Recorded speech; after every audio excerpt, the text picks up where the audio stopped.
hand it off to Colin? I think we should hand it off to Colin. I'm here. Hey, everyone. Hey, Colin. Hey, Colin.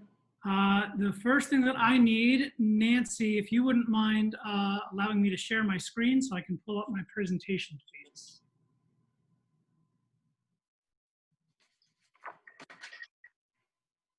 There we go. Thank you. All right. So as everyone has mentioned, we're going to talk about the remote learning plan. You should be able to see what I'm seeing. Yes, correct. Wonderful. All right, I'm going to minimize all of you fine people on the screen, so feel free, school committee members. I'll pause every now and then just to take some questions, but I don't have anyone to look at right now because I'm looking at the presentation. So just speak up when you have a question. But we're here to talk about the remote learning plan for the opening of the 2020-21 school year. As everyone's mentioned, it has been a lot of work, a lot of collaboration. I thought that this theme for the slide deck was pretty appropriate because there were what seemed like a million pieces that had to come together, and we've done our absolute best to snap everything into place as you would a Lego set. So here we go. Oh, that's the Legos. There you go. All right, so just a few things that we'll talk about, just briefly talk about what's in this presentation. We're going to talk a lot today about remote learning expectations and how things are going to be, how things are going to look for the start of the school year, for teachers, for students, for parents, how they're different from the remote learning that was done in the fall, or excuse me, in the spring. In order to understand what some of those expectations are, we have to have really clear definitions of a few of these terms that have been thrown around a lot lately as buzzwords, but we really need to have everyone understand what we're talking about when we talk about the different types of learning. And then finally in this plan, we'll talk about the planning, the professional development, and the trainings that we have coming in the next 2 weeks for both our faculty members and our community members so that we can all be on the same page to support our students in remote learning. Okay, so first off, we're going to talk about the remote learning expectations. We'll talk about schedules, attendance, grading, special education, those two types of learning, and then general expectations for our teachers, students, and parents. So first, we'll start off with schedules. So the first expectation for remote learning is that all students will follow a daily schedule that resembles the school day schedule. So if you are familiar with either of the schedule at both schools, then you are familiar with what we are attempting to make a remote learning day look like. So at Pembroke, students will follow their daily schedule with their content areas specified during certain points of the day. They will have an identified lunch, recess, specials, in some cases snack, morning meetings, everything that you would expect to see in a normal school day. At Pembroke, we are going to replicate in a remote learning model. I have a few sample student schedules that I'll share a little bit later on in the presentation. And for the middle high school, students are going to follow their daily bell schedule and virtually attend the 7 blocks throughout the day, which includes their long block that rotates on a 7-day schedule. So the expectation for schedules is it's going to look like what it looks like when we're in school.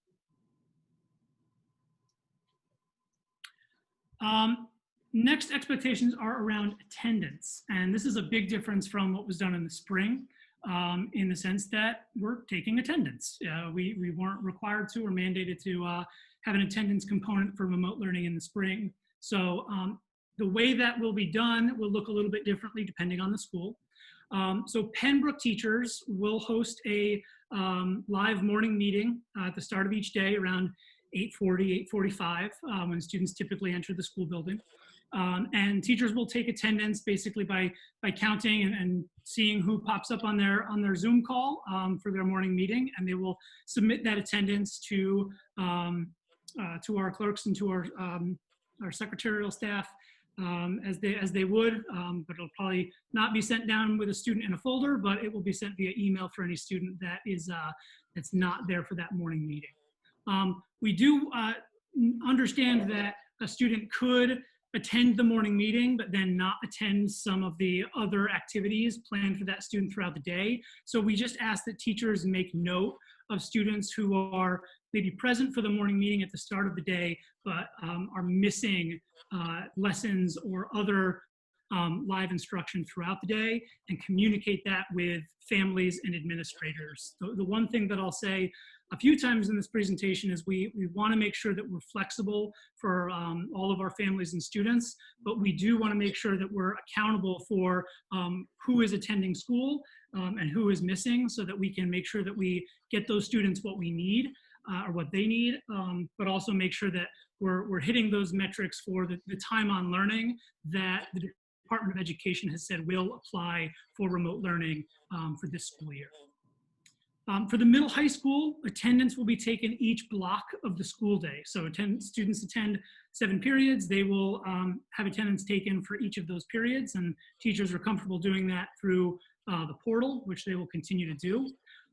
For synchronous or live lessons, again, we'll talk about definitions of synchronous and asynchronous in a minute. But for live lessons, if a teacher is hosting a video conference on a Zoom call, that's pretty straightforward on how to take attendance. You look at your participants list and you look at your roster and make sure that all of your students are there. Any students that's not there for a live classroom wouldn't be marked present for that period. There will be some lessons that will not have a live component, and in those cases for the middle high school, there will be some type of quick attendance check assignment for those students. So either at the beginning of the period or at the very end of the period, teachers can post a really quick either activator or bell ringer, or at the end of the period an exit ticket, where a student can quickly type a response in to a simple question that will count for that student being in the right place when they're supposed to be there. So for example, if you had an exit ticket that just asked students, can you just ask one question that you still have after this activity? Students would type the question that they still need answered. They would, submit that to the teacher, and the teacher would count that as the student's attendance as having engaged with and participated in the lesson, because there wasn't a face-to-face live interactive piece of that lesson. The one thing that I want to make clear is that this attendance check cannot negatively affect the student's grade, right? So a student can, if the student answers that question or attempts that attendance check, it's solely for the purpose of making sure that that student is where they need to be, not a measurement of whether or not they mastered the skill or the standard that was supposed to be, or the objective for that lesson. So they're kind of two distinct assignments. Content assignments and just attendance check assignments. One is just to make sure that students are where they need to be at the time that they're supposed to be there. Colin, just on the attendance question, is attendance still counting towards, you can miss X number of days a year? Is that in place for this year, or how does that work? On the commissioner call yesterday, they didn't have a firm answer to that. When we shut down in March, they quickly came out with that they were waiving the attendance accountability metrics for both student and school measurements. They wouldn't commit to that yesterday on the commissioner's call, but they said that they would continue to look at it. Thank you. Yep. Well, can I just ask a quick question in regard to flexibility? So I know in the spring, some parents who have 2 working parents in the family, they could not necessarily get on for 10 o'clock math, 11 o'clock ELA. Is there going to be flexibility for families, for working families who can't be on with their youngest children at that time? Yes, there will be flexibility, and we want to do everything that we can to make sure that we're supporting our families at home, especially those who are working either from home or going into work. However, there is a need to have a consistent schedule for our students for a couple reasons. One is when we do move into a hybrid model, we are going to, the students that are in person on those days will be following that schedule. So we want them to become accustomed to knowing when their specials are, when they can expect to be working on math or literacy or whatever the subject is.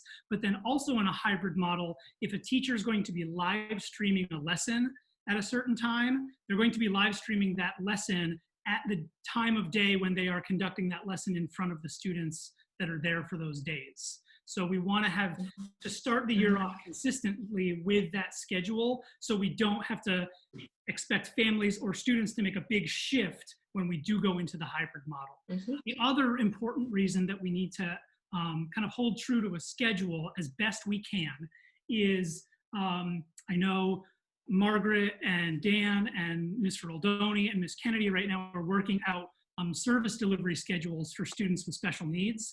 And those special education teachers can only be in one place at one time. So there has to be a schedule of the day so those special education teachers know what Zoom calls that they need to pop in on, or what students they need to work with on a specific time at a specific time, so that all of our students that require services can get those services remotely. So that's where we're at. Okay, the next expectation is around grading and feedback. Again, this is a big difference from the spring. All content-related assignments, so I specified content-related there because that does not include those attendance check assignments that I just mentioned. Content-related assignments will be graded using the traditional grading framework of either the grade level or the course or the department, depending on the age of the student. So that can either be numeric grades, using rubrics, using standards-based grading, or whatever other methods that teachers have to quantify whether or not, how a student is doing in any particular subject area. Those teachers will work and feedback on all assignments turned in a timely manner. We recognize that there is obviously less direct touch points of the teachers just kind of, meandering around a classroom and peeking over a student's shoulder to see how they're doing. So it's imperative that our teachers are giving, consistent feedback in the form of corrected work that students are turning in. Again, it's nothing new that our teachers aren't used to doing. They're used to getting grades back to students as quickly as they can, so that students can use that corrected work and that feedback to continue to improve. For the middle high school, a lot of those assignments are going to be turned in via Schoology, and after talking with our tech integration specialists, it is just easiest if all content-related assignments for students are due at the same time, and we're making that time 11:59 p.m. on the day that it's due. It just keeps everything consistent, and when something is due on a specific day, no matter what time of day the student might have had that class, the assignment for that day that was assigned is going to be due around midnight on that night. We hope that students aren't up until midnight working on that, but it's just the most consistent time for our learning management system to just kind of have that timestamp of everything at the end of each day, so we can start the next day with a clean slate.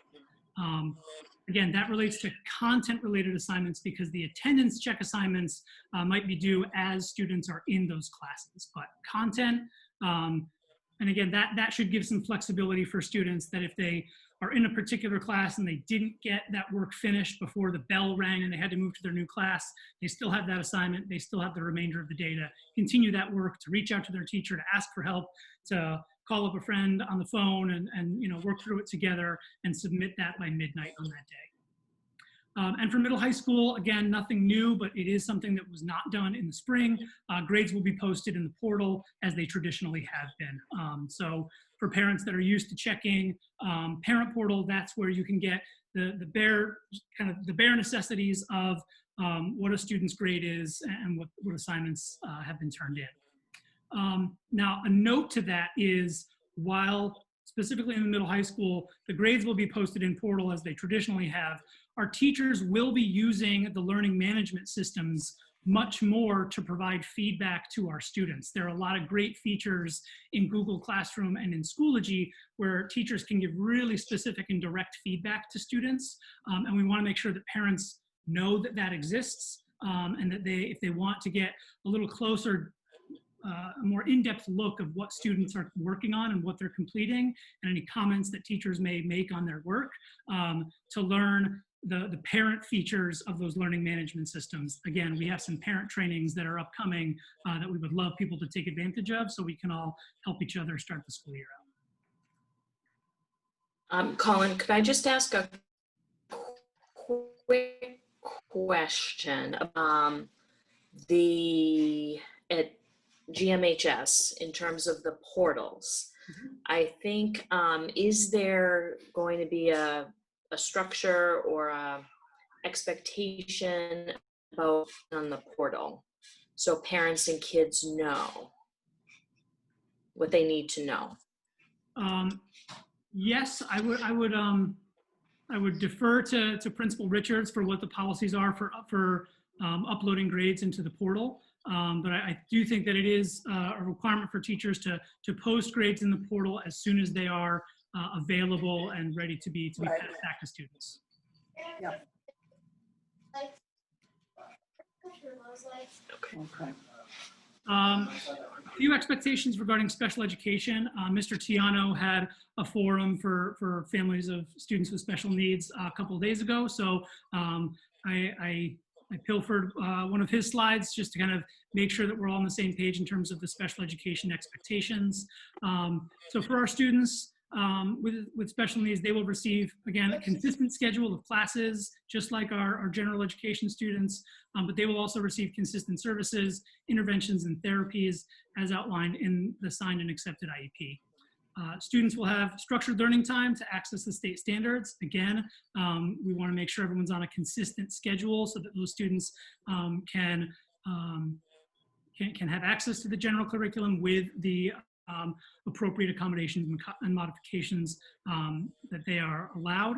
And then finally, students will have frequent interactions with their teachers, paraprofessionals, and related service providers, and other trained staff to ensure as much participation as possible. We want to make sure that this plan works for all of our students. I know Mr. Tiano has been doing a great job keeping those parents informed about what we're doing and what that process will look like.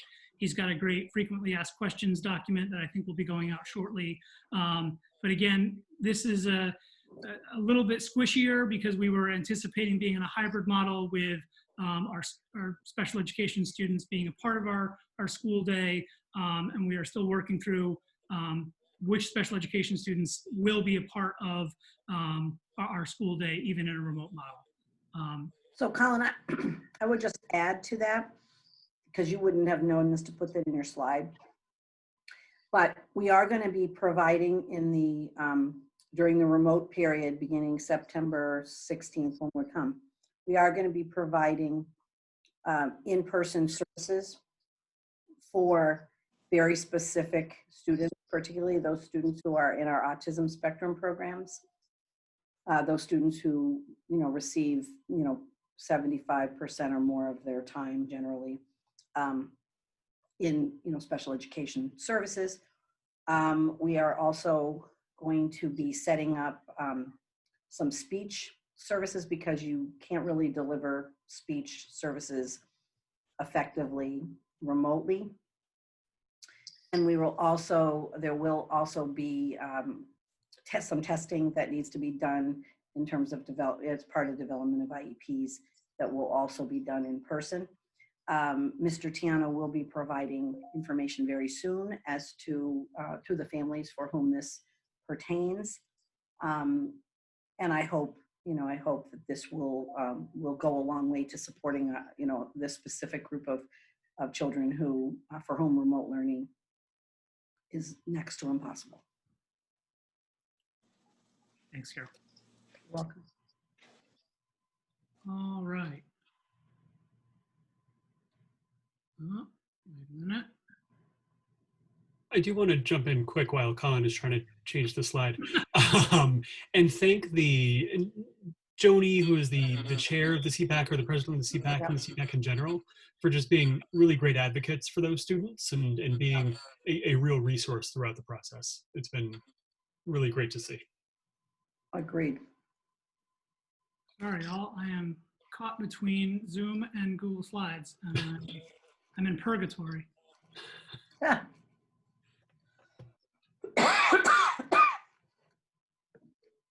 Hey, Nancy, if you're on, can you try to stop my screen sharing? Probably up at the top of your screen. You can kick me off of the screen share. Yeah, oh, there we go. Never mind. Okay. Back in business. Okay, so before we move on to what the expectations for synchronous and asynchronous learning are, we need to kind of get our heads wrapped around what those two things mean. The meme on the right side of your screen I saw, which I thought was very funny. If you get it, then good for you.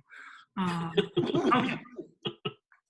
So well, let's look at the left side of our screen first for synchronous learning. So basically synchronous learning in a nutshell is instruction that happens in real time with teachers, where the teacher and student or students in the same, quote, place. Synchronous learning relies on consistent schedules because you need to meet at a certain time in that certain place, and access to reliable technology. I know that I've mentioned in, I think, every school committee meeting and every forum that we've had that that's kind of the Achilles heel of synchronous learning, is that if you have a weak connection or if something's not working just right for you, you might not be able to participate in that. Again, we've done a lot on our end, on the district side, to mitigate those issues, but it is something that bears repeating. It's just one of the things that we're gonna have to work through and be flexible with in these strange times. So the most common example, the first day of professional development for next week, which is on Monday, will be an entire day dedicated to Zoom. And the first section and the first feature that we are going to be working on with all of our staff members is safety, security, and management of a Zoom call. So there are a lot of things that you can have preset for a Zoom call that can disallow things that we don't want our students to do or participate in. And a lot of those can be turned on before a student ever logs into a meeting. It's just the presets that a teacher can have, so that when first and foremost, every meeting needs to have a password and an ID that is shared only with, that is not made public, essentially, that is shared only with the students within that class or within that block of time. So you don't have anyone attending the meeting that shouldn't be there. Other things is presets to make sure that every student comes into the meeting muted and cannot be unmuted unless given permission by the host. Same thing with accessing their video, their webcam monitor. They need permission by the host. Using the waiting room just as that double check to make sure that anyone that comes into the meeting is someone that's supposed to be there, and requiring students to have their Zoom handle be their first and last name and not iPhone 3. Making sure that Colin Darwin, I'm sorry. It's all right.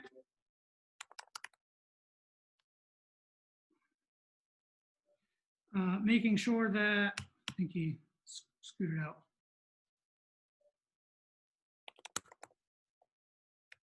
Yeah. Making sure that only the host can share their screen, or unless given permission, unless specifically giving permission to a student. Making sure that students can't take over another student's screen share or usurp that screen share. So there are a lot of things that, unfortunately, in an open meeting, like a school committee meeting, we need to have some features enabled in order for everyone in the community to be a participant in this. It's unfortunate that we have some people taking advantage of those permissions that we have to have on during this meeting. Colin, is there a way that we could possibly just have the school committee as usual on, and everybody else can watch it on TV? Yes. I mean, it would take me a while to remove everyone from the participant list. We've got 228 people on now, but I'm happy to remove them and just have people just the school committee members. Zoom does have a feature of setting up webinars, which is essentially just people that are invited can be viewed or can have any access. I don't think that we don't have that feature currently enabled with Zoom. It's an additional piece of the Zoom platform that people need to come into. I know, Michael, what do you think? Let's hope for the best. Okay. Is there, you spoke of passwords and Zoom access codes. Will those be changing over time? And especially at the younger grades, how are those going to be kind of communicated out if we suddenly need to change a new Zoom access code or a password? Or Yeah, so what that's does that look like? one of the benefits of having a streamlined learning management system where things are clearly scheduled and labeled. If something does need to change, when a teacher makes that change, once on their course page or on their Google Classroom page, it's pushed out to all of our students. So if things do change, or if password changes, or if a student needs a reminder of where their access code is or what the link is, the idea is everything will be accessible via that learning management system. That's going to be our home base. Okay, awesome. Thank you. I'm happy to share my screen again. I think I've turned off those annotations. I'll double check that again. And I'm happy to continue on if there aren't any other questions. And thank you, Colin, for Yeah, I'll try to be on it as best I can. Keep shouting people out if they need to be removed from the meeting. I'll try to get them as quickly as I can. I've also turned off people's ability to rename themselves so that they can't continue to switch who they are. just cycle through. Yep. All right, let me double check. I think I'm okay. Okay. So, whoops. So in terms of synchronous and asynchronous learning, where did I leave off? I think that last bullet point under synchronous learning, I think that the thing that I want to make clear is that synchronous learning does not always equal a Zoom call. It does not always equal a live stream face-to-face interaction between teacher and student. It really just means that people are in the same place or using the same platform at the same time. And it's at the same time that's the important part for synchronous. So for example, if a teacher has a virtual discussion thread going that they are a part of, or they have discussion questions that they want students to answer during their class period, either through a message board or through Schoology, and students have to write their comments and also respond to their classmates, and the teacher is there and they can facilitate that discussion. That's synchronous learning.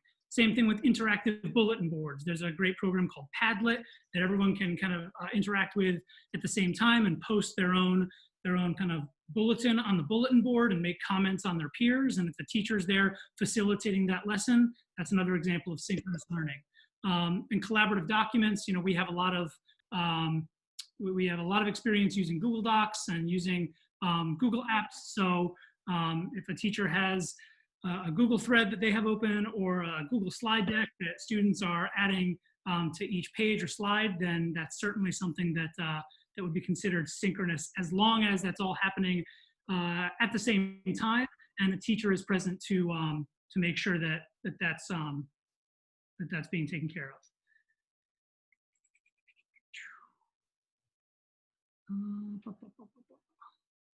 Just gonna pop some people back in the waiting room if you don't mind. Cool. All right. Okay, so for asynchronous learning, essentially what that means is it's not reliant on that face-to-face interaction between teachers and students. So in an asynchronous learning model, teachers would plan, record, and upload that lesson, whatever it may be, prior to the students interacting with that lesson. They would record that lesson, they would create the Edpuzzle or the Screencastify during their planning time and have that ready for students when the student was scheduled to have that class or partake in that content. So students would review those materials and move at their own pace. That's the benefit of an asynchronous model, is that it allows students to work through materials on their own, at their own pace with what makes sense for them. Commonly, we've referred to this as flipped classroom, and in a traditional education model, that's when students would engage in the content independently prior to the teacher introducing what that content is. So they would get that lecture ahead of time and then come to class the following day ready to practice what that skill or standard or objective is. That can be used same way in a remote model where the students might partake in a flipped classroom model, and then the next day or later on in that day or later on in that class period even, they all get online in a synchronous model and practice or talk about or discuss what that objective for the day was. We have a lot of powerful tools to make asynchronous learning engaging and rigorous. Like I mentioned, our learning management systems are great for asynchronous learning just to make sure everything's in the right place. Screencastify is a great program for screencasts, so teachers can demonstrate something using their screen. Edpuzzle is another great tool, and there are a lot more. We have a lot of teachers that were taking tons of professional development over the summer to make sure that they were ready and rocking and raring to go, and a lot of it dealt with what some of those asynchronous tools are.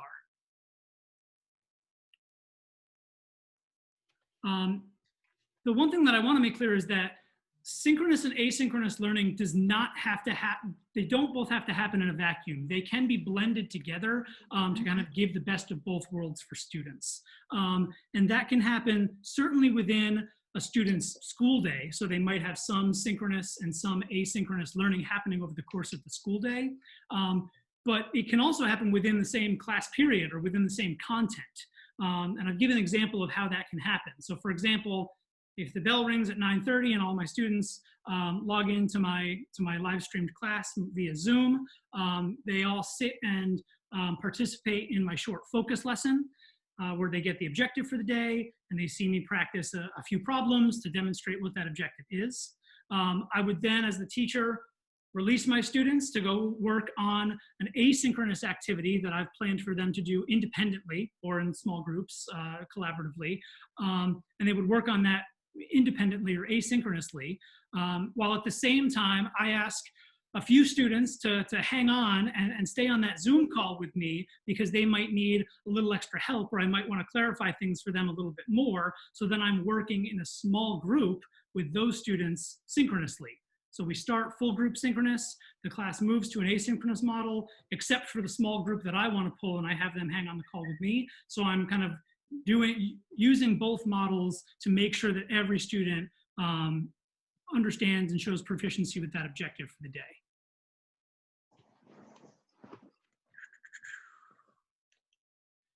All right, so now that we have a pretty good understanding of what synchronous and asynchronous learning is, we want to talk about the learning expectations for both of those models. And we thought it best in talking with the administrators to break this down by grade band and for the developmental appropriateness of students in those grade bands. And the most important thing that we talked about was finding the right balance of two concerns that we heard from parents the most when it came to remote learning for the spring. The first thing that we heard was our students need more direct instruction from their teachers. We don't just want, packets of worksheets, or we don't want to be sent to YouTube to watch a video. We want direct instruction from our child's teachers. And we do too. We want our teachers to teach our children. That's what they love to do. That's what they're here for. That's what, we all have a passion for. So that's item one. The other thing that we needed to be cognizant of was the amount of time that we were asking our students to be on a screen or in front of a computer. We heard that in a lot of the parent forums, and we wanted to make sure that we weren't sacrificing the screen time to make sure that they get as much time with their teacher as possible. We didn't want our kindergartners to be in front of an iPad all day just so they could get that direct instruction. So we wanted to find the right balance of those two things. And this is where we landed for where that balance is and how we can make it work within the day. So for grades K-2, the expectation on any given day is that students will participate in around 90 to 100 minutes of live synchronous instruction. Again, for our youngsters, that's mostly going to be those video conference Zoom calls where a teacher's demonstrating something or leading a class discussion where all of our students can be in one place and see each other at the same time, or focus directly on what a teacher is doing, what a teacher is demonstrating. Additional synchronous learning may occur for those students in K-2 in their specials, because specialist teachers might want to do a live lesson for that day or part of their lesson as a synchronous lesson.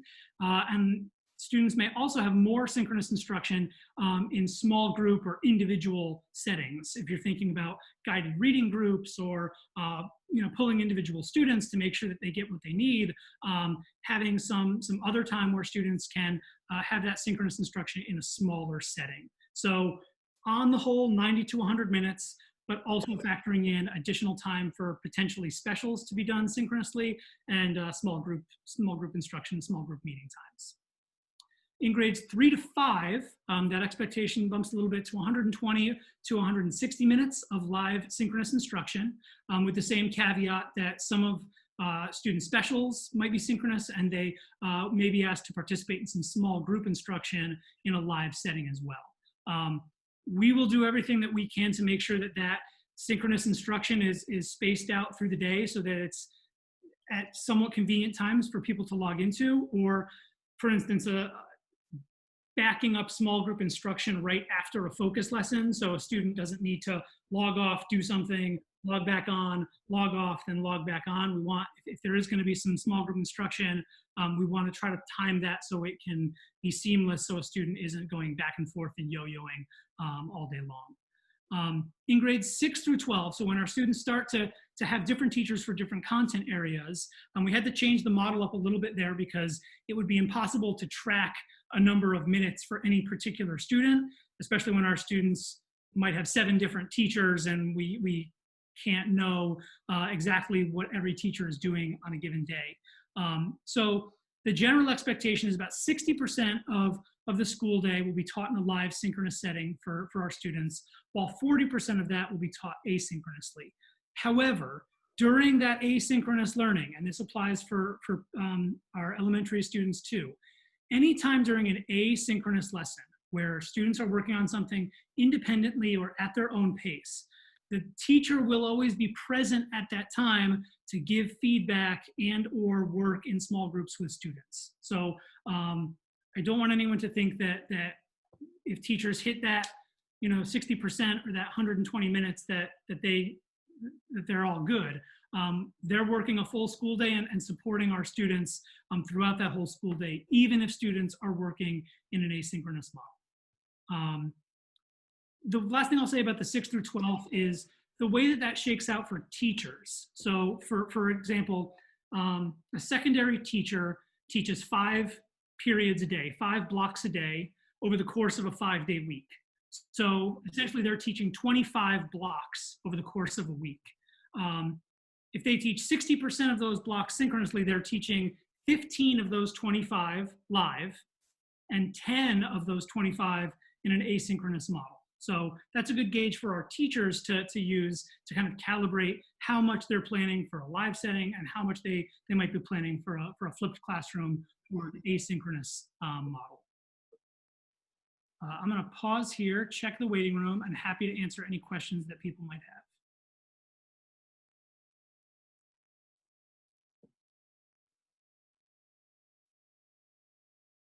Just checking for names.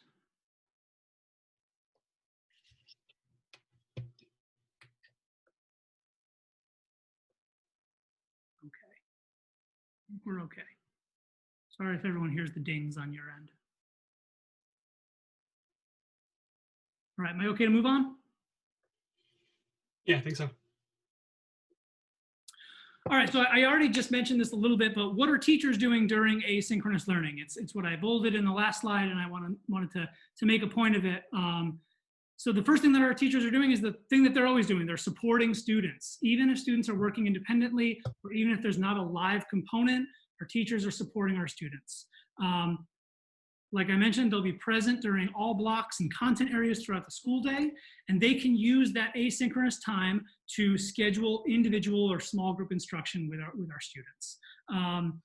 They can work within collaborative documents, like I mentioned, to leave comments or suggestions and encouragement for students. So if a student is working asynchronously on something, a teacher can pop into that Google Doc, check out what the student is doing, and write a little comment using the edit feature or using the comment feature to say, hey, great work on this, or you might want to go back and look at your answer to question 4.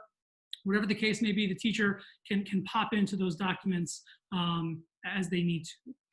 The other option is the teachers can just have an open Zoom link or an open discussion thread for students to pop into if they need some extra help.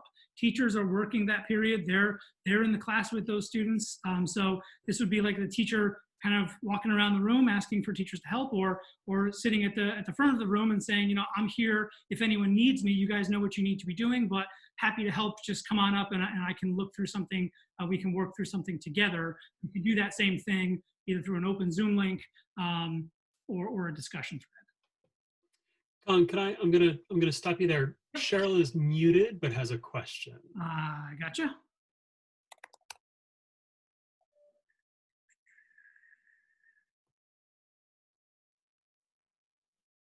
There you go, Cheryl.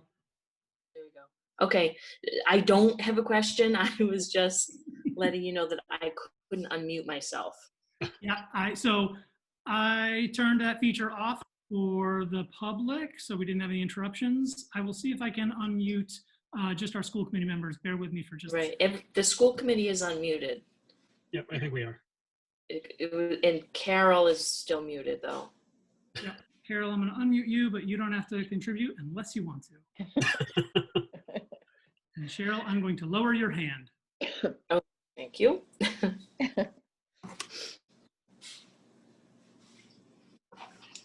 All right.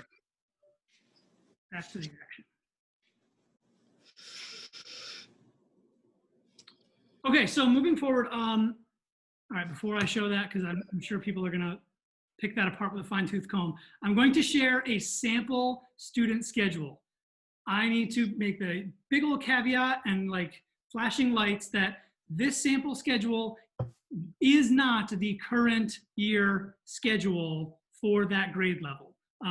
This is the times and the recess and lunch and specials that students used last year, but it was a good enough model to use for this example and sample, which is not accurate to the schedule that students will follow this year, because we have to do a lot of work in staggering recesses and lots of other work to be done. But just for the sake of an example of what a student's school day could look like using a synchronous and asynchronous model, I'm going to show you 2 examples, a first grade example and a 4th grade example. We don't have an example for a middle high school student because they're just going to be following their normal school day schedule, and it's going to be dependent on what the individual teachers have planned for that lesson or for that day. So we'll look at a couple Pembroke sample schedules. Okay, that's my caveat. There it is. So for the start of the day, right, all of our Pembroke students will start their day with a morning meeting. Everyone's going to log in. It's a great way to say hello to everybody and for the teacher to lay out what's going to be happening throughout the day. So from 8:40 to 8:50, that first grade student will have their first call, right? For last year, then students in first grade had specials to start their day. So then the student, if this were the schedule, which it's not, the student would go to their specials. And for example, this student on this particular day has a flipped classroom art demonstration, and then they're practicing an art project independently, asynchronously. Great. So then at 9:40, the students last year had math. So the teacher could lead a 20-minute live focus lesson via Zoom and could then run independent centers with a Google slideshow that has a different activity on each slide that students could work through using manipulatives or their own paper that they need to work with. Last year at 10:45, first graders had snack. So the teacher would say, okay guys, time for snack. They can choose to do that via another meeting if they want, so everyone can have snack together, or just say, I'll meet you back here at 11 o'clock, because from 11 to 12, when they have reading and literacy, do another 20-minute live lesson with then 40 minutes of independent practice while the teacher pulls those small groups and works with them for guided reading groups or practice. From 12 o'clock to 12:40 was Foundations, our phonics program. So teachers, again, would do a 20-minute focus lesson and then give students 20 minutes to independently practice that with the materials that students would have at home. 12:40 to 1:20 is recess and lunch. So if it's nice out, go outside, run around a little bit, have your lunch. I'll see you back here at 1:25 for another live focus lesson, this time around writing, with some independent practice using Screencastify to reinforce the writing lesson that was just taught, so teachers and so students can see that objective again, see the teacher do an example, have to rewind it a couple times to see the lead sentence that a teacher was working on, or the dialogue that students are going to write in their short stories. And then finally, cap the day off from 2 to 2:35 with science and social studies. And this would be a totally asynchronous science lesson where students would have a scholastic article and then go outside for a backyard scavenger hunt, as an example. So that would be an example of a student schedule for first grade. And I think if you add those minutes up of how often a student is on a Zoom call, it equals around the time frame of 90 to 100 minutes that we talked about. Students still get to interact with their teacher in their morning meeting. They still get all of their focus lessons for their core content areas, and they still have time to independently practice, and the teacher still has time to hold small groups and work with kids individually or in smaller settings. Colin, can I ask and this is specifically at the younger grades, I mean, obviously not using these times like you just said, but when the teacher says, all right, go have a snack for 15 minutes or go do this activity for half an hour. Yeah. How I'm going to have a kindergartner who can't tell time. And even if she could have absolutely no sense of time, how does that work? So a couple ways. One, like I mentioned, the teacher can leave that Zoom call up. They can mute everyone. They can turn everyone's video off except for their own and share their screen with a big timer on it, right? You can load up, you can have a Google slideshow that just has a timer that's counting down, or you can just YouTube 20-minute timer, make it full screen, and everybody can then have a little reminder. They might be working paper pencil. They might, need to turn around and work in their desk, but they can have something to remind them of how much time they have left to work on that.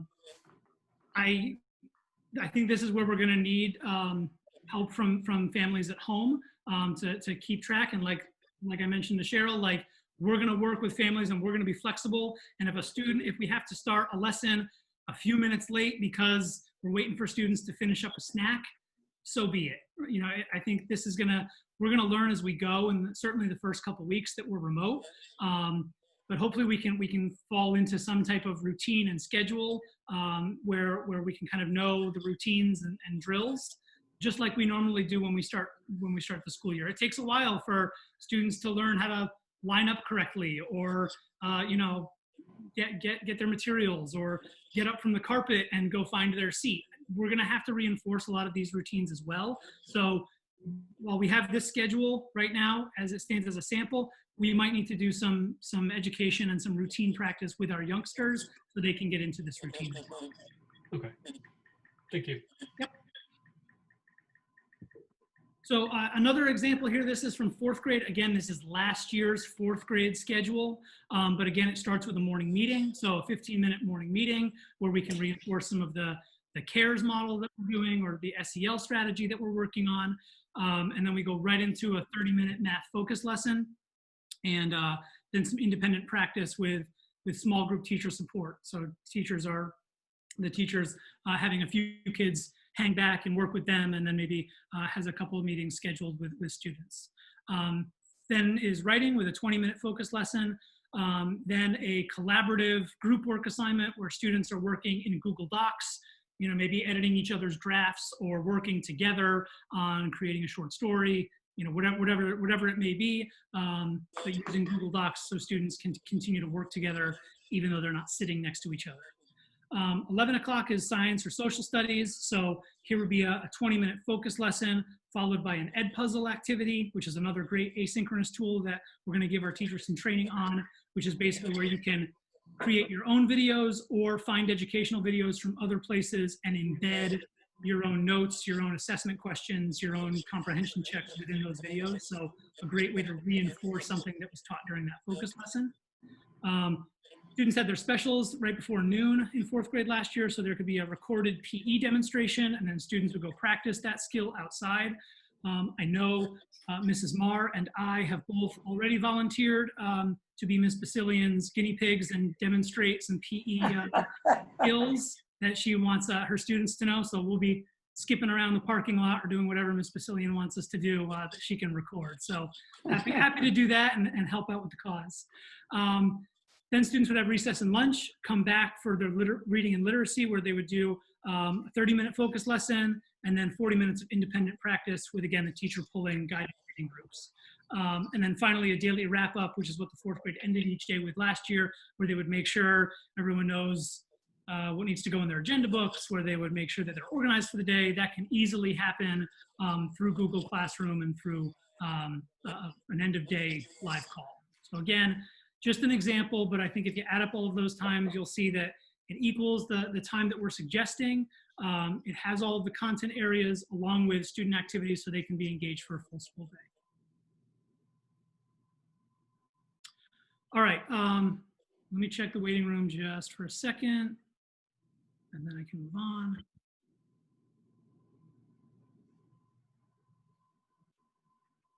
So just some general expectations. I think this is, if there's going to be 3 slides that we want to kind of make sure everyone knows, if there's just, you want to look at something really quick of what's going to happen in the fall. The next 3 slides for teachers, students, and parents is kind of what we want to look at. So for teachers, I've mentioned a lot of this already, so I won't read it word for word, but teachers will be providing daily instruction with objectives and the expectations and standards for all of their students. They'll use the learning management systems to make sure that everything is where it needs to be and it's updated as much as it needs to be. Providing supports for our students, including individual and small group instruction. They'll create, collect, correct, and give feedback on everything. They'll take attendance, as I mentioned. They'll communicate regularly with parents, especially when students might be falling behind, or we haven't seen a student in a while, or they're not turning in their work. We want to make sure that those lines of communication are open. And as I mentioned, teachers will be flexible and responsive to the differing needs of our students and families. I'm just going to jump in. Candace, I see you raised your hand. We're not going to be taking questions at the moment. Colin's going to be talking about the community forums next week, I believe it is, and we'll be able to answer any of those questions at that point, or email Colin, and he would be more than happy to answer your questions. Yeah, or you can drop a question in the chat. We'll save the chat. We won't get to the chat tonight, but we'll certainly save all of those questions. I think you can PM me in the chat, and I'm not looking at it right now because we're doing this, but we'll have it on deck for the forums. Superintendent Jacobs and I have not yet scheduled times for those forums, but yeah, Michael, next week they will probably be happening. General expectations for students. We want students to follow that daily schedule and attend all of their lessons, especially the live ones. Students will need to check the learning management system frequently to get updates on lessons and assignments. I didn't put daily because students will probably need to be in that learning management system more than one time per day to get what they need, especially in the middle high school. In Schoology, they'll have a course for each of their blocks, so they'll need to check Schoology very frequently.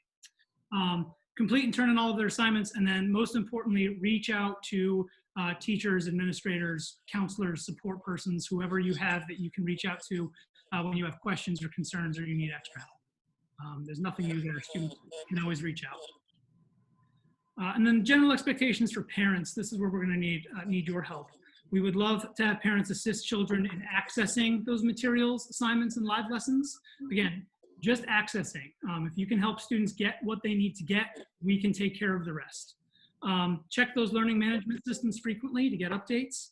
Check the parent portal if you're in the grade levels that use the parent portal. Monitor your children to assure that they're completing assignments.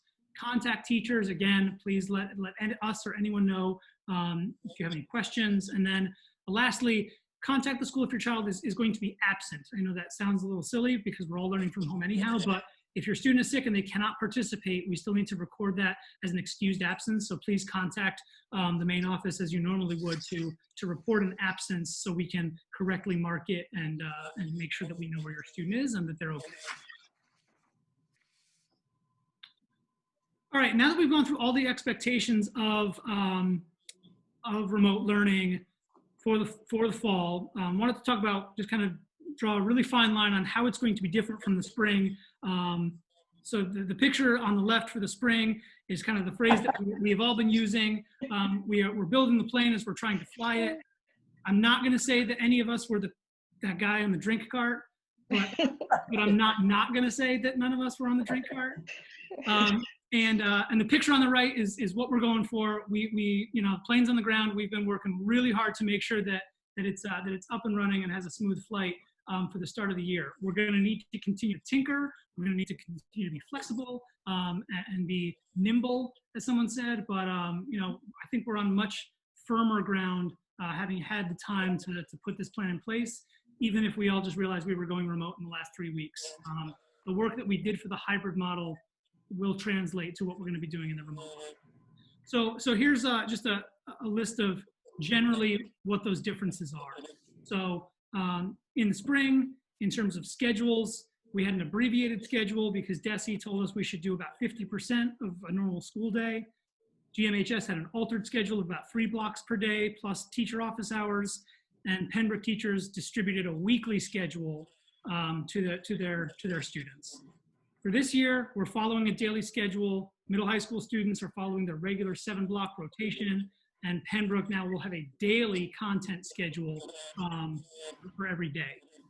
In terms of attendance wasn't taken. That was per DESE, and students were encouraged but not required to attend live lessons in the spring. That's different in the fall. We're taking attendance daily, regardless of the instructional method, whether we're live or we're asynchronous, we're taking attendance. Students are required to attend all scheduled classes and blocks, and attendance is being recorded via the portal and submitted to DESE. Again, it's being submitted to DESE. What DESE does with that is yet to be determined, but they did mention that the normal reporting features of attendance will go forward, but whether the accountability measures of that will hold is still up in the air. In terms of grading, last year we were on a credit, no credit basis. Again, that was per DESE. We followed their guidelines. And we did not have any official report cards distributed for the 3rd trimester at Pembroke or the 4th quarter at the middle high school. We gave a narrative of how students did during remote learning, but it was not official. For the fall, we're grading student work using the traditional methods. Grades are logged in the teacher grade book, and grades will bear weight for GPA for our high school students.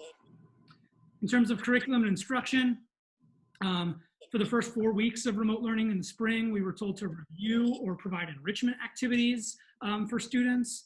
Then we were given power standards, which were not our full content curriculum frameworks. It was just, here are the things that you should work on, but it wasn't the full curriculum. And lastly, staff members were learning remote learning instructional strategies as they were using them. We rightly gave teachers a lot of praise last spring for turning on a dime and learning how to engage their students very quickly when the world turned upside down. But for this year, we have our full curriculum frameworks and standards. They're in place and we're moving forward. Our staff members will be trained to use remote learning strategies, and we're using synchronous and asynchronous instruction to teach those standards so that our curriculum can move forward. I'm gonna check. Colin, Yep. Could you email us this presentation? Yes, absolutely. And what we also mentioned with Carol is we're recording this meeting, so we can edit down the parts of the meeting specific to this presentation with some edits in there as well, so that people can see and hear the presentation rather than just reviewing the slides. All right, so I'll pause here if there are any other questions regarding the expectations for the remote learning plan for the fall before we start talking about training in PD. All right, let's go. I'm sure most people know, but the Commissioner of Ed gave every school district in Massachusetts 10 additional days of training at the beginning of the school year. They had to be used at the beginning of the school year, and the student attendance days went from 180 to 170 to accommodate those additional 10 days. After 1 million calendar changes to our calendar, we have 11 days of professional development because we were originally going to we have 1 day already banked in there for the beginning of school for teachers. So we have 11 days starting on Monday to train our teachers and to give them the professional development that they need so that we can make remote learning possible. Now, the philosophy behind these training days were to focus on the most powerful tools that our teachers can use for remote learning to make it successful. There are hundreds, if not thousands, of technologies and software and programs and apps that are all great. Some of them are great. But if we tried to hit every one or a whole host of them, then we wouldn't learn any of them in the depth that is needed to make them worthwhile to use with our students. So the idea of the PD is to take those most powerful tools and spend a lot of time working with them so that our teachers are familiar with them, know what the features are, can use them appropriately, and most importantly, have time to plan using those tools for the first couple weeks of remote learning, right? About every afternoon for these PD days is so teachers can work and plan and put things into practice that they can use with their students starting on day one. So that's kind of the caveat. And the objective for our PD is down at the bottom of that slide there, right? To use the tools at hand to create the most engaging and effective remote learning experience for all of our students and join. So here's just a quick snapshot of what we're doing from starting on Monday.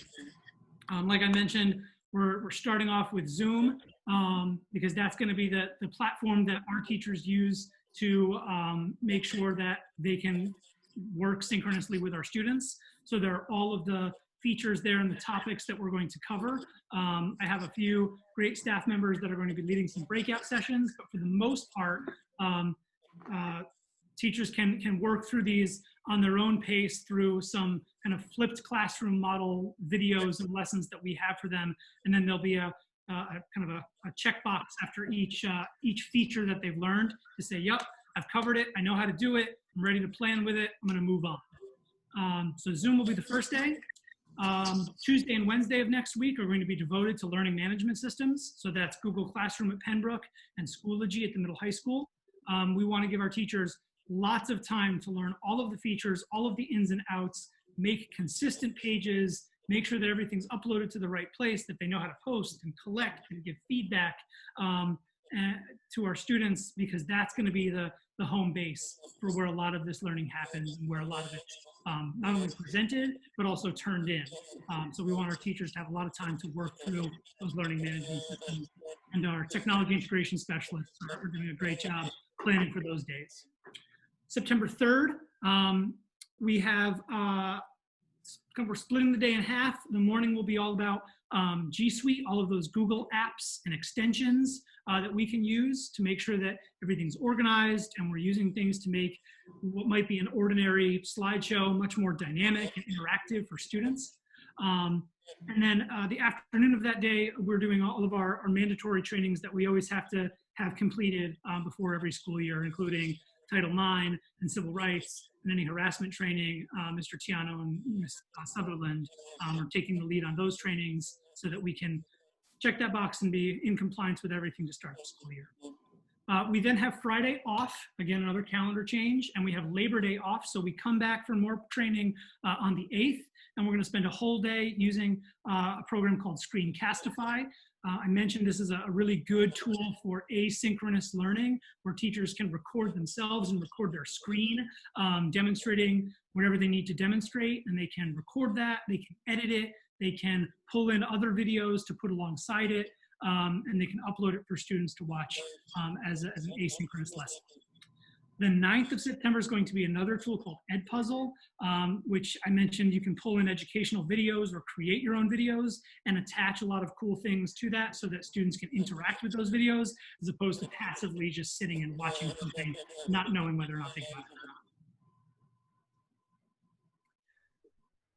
We then move to the 10th, and this is a unique day. As Margaret and Dan mentioned, we're having our meet and greets on these days, and we're having our orientations for our 7th and 9th grade students. So our staff members are going to be preoccupied with those during the times that they're on. But the other portion of that day will be demonstrating the live streaming equipment that we have purchased and are currently being installed in our classrooms at both schools. So we want to make sure teachers have the opportunity to get to know what the live streaming equipment is, what the camera is, how to set it up, how to connect it to your Zoom calls, how to maneuver the camera. We'll probably have groups of teachers kind of rotate into a couple schools or a couple classrooms where I can demonstrate or someone else can demonstrate how to use all of that equipment. I think that's going to be a real game changer for live streaming classes because it's within a teacher's it's where they're comfortable. It's where they're used to delivering instruction from their classroom. So they have a camera with a nice wide angle that they can move around. They can zoom in. They can show exactly what they want students to see. But we need our teachers to be familiar with that equipment. And big thanks to Mike Anderson and Patrick Howard and everyone on the custodial electronics tech crew for getting those things set up. They're coming in and we're installing as quickly as we can. September 11th, Superintendent Jacobs is working on getting some of those medical professionals here to go over PPE and proper safety protocols.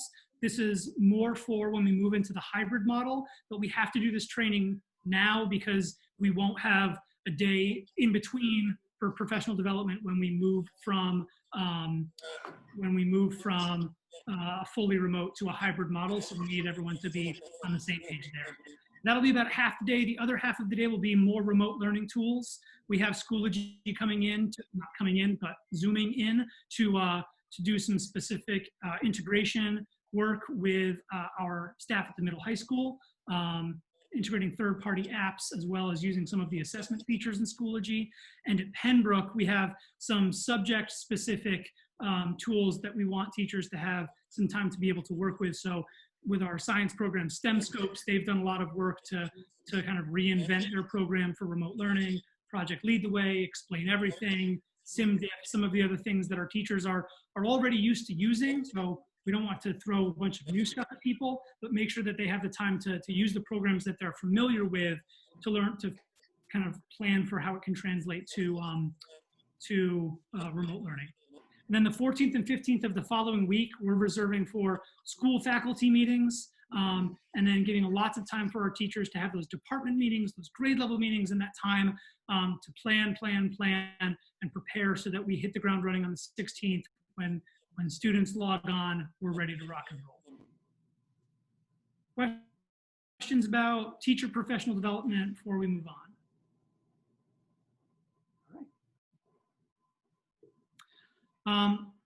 Second to last slide. Well, last slide because last slide just says thank you. But we also have heard loud and clear that parents need to have some training as well if they're going to be out learning, and we desperately need them to be. So the first thing I want to say is parents are not expected to lead instruction during remote learning, but we still need your help. We still need parents' help to make sure that students have access to remote learning, that students are, maybe sitting down at the right time or they're ready to rock and roll. So the best thing that we can offer for parents is to become familiar with Google Classroom and or Schoology, along with some of the other frequently used platforms to make sure that you can help our students stay engaged and focused.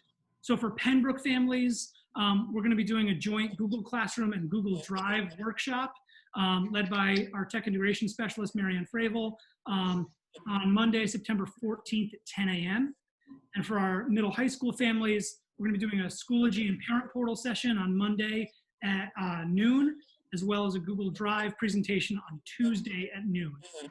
Those sessions are going to be recorded, and we'll post them anywhere that a parent could see them if you're not able to attend those meetings. And even if you're not able to attend those meetings, parents will be asked to submit questions for what they want to know about prior to the training so that our integration specialists can customize their workshop and what they're focusing on what parents need to know. So we'll send out a link and invitations to those meetings and a link to submit your questions in the next week so that we can start prepping and planning for what people actually need for those workshops. Any questions regarding that? I'm good. Again, thanks to everyone who helped put this together. It's been a lot of work, but we're happy with where we are. Again, we know that we're going to need to be flexible and things might change, and we'll have to change things on the fly as needed. But I think we're in a very good spot.